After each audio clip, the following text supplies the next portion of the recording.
Today we're going to talk about how to do that mattress vertical seam. When we have two pieces of knit that we would like to seam together, this is one of my favorite ways to do it as it's pretty much invisible. Today I'm going to use two different colors of knit swatches, and I'm going to use a third color of yarn on my needle that is at least twice the length of what I want to seam. That way you can see how this is joined.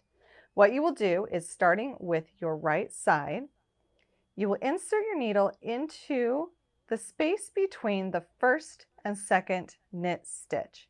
There will be a horizontal bar that you simply slide your needle underneath and pull through, leaving a tail to weave in later.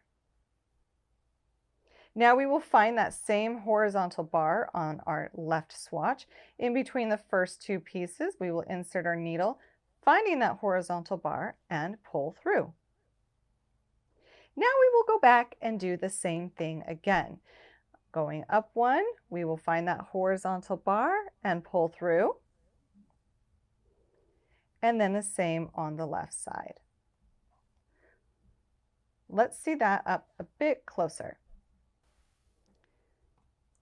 So on our right swatch, we will find that horizontal bar between the first and the second stitches. And then we go back and we do the same thing on the left side.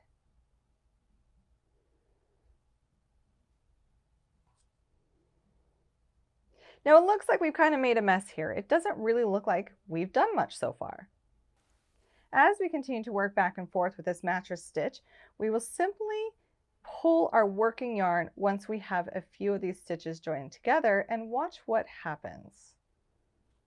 It pulls those knit pieces together to a nice invisible seam, and then you simply continue.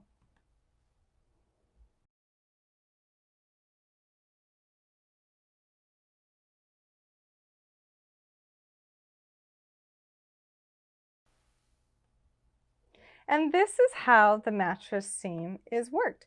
You simply just do this all the way up your pieces until you've joined as much as you've liked, and then you fasten off and weave in all of your ends.